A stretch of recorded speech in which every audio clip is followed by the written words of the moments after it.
In a surprising reversal, California Sen.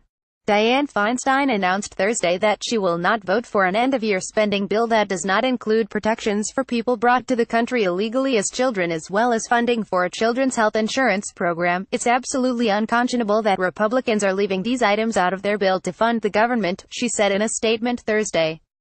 Earlier this week, the Democrat said she would vote for the bill, which must be passed in order to keep the government open past Friday. Feinstein's reversal is largely symbolic because the Senate likely still has enough Democratic votes to pass a temporary spending bill and push off a deal for so-called dreamers until the new year. Feinstein had been facing pressure from advocates and one of her 2018 opponents for refusing to block the bill if it didn't include protections for dreamers, who had benefited from the Deferred Action for Childhood Arrivals program that President Trump ended in September. About a quarter of the nearly 800,000 so-called dreamers live in California, and almost 2 million California children and pregnant women use the Children's Health Insurance Program, which the state government says is expected to run out of money next month. I've talked with them, I've met with them, I understand their plight, and it breaks my heart. In California, 200,000 DACA youth are living in fear. The government knows where they live, where they study, and where they work, and unless Congress acts, they know the government can show up at any moment and deport them. Feinstein said. Protesters had flooded Feinstein's California and Washington offices in recent days.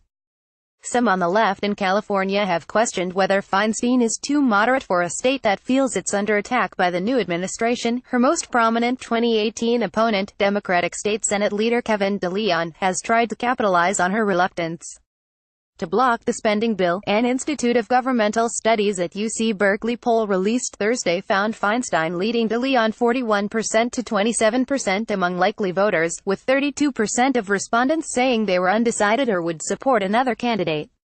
House Democrats, who have pushed to block the spending bill in order to get a deal for dreamers by the end of the year, praised Feinstein. Rep.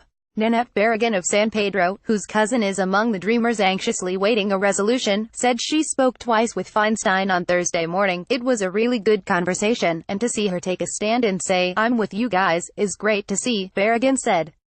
Congressional Asian Pacific American Caucus Chairwoman Judy Chu, D. Monterey Park, said she's glad Feinstein took a stand. It sends a powerful message, and it shows that we can be even more unified on holding the line on dreamers and the spending bill, she said. For the record, 12:49 p.m. The poll was of likely voters. This post initially stated it was of registered voters. Update 11:26 a.m. This post has been updated with reaction from the California congressional delegation. This post was originally published at 10:07 a.m.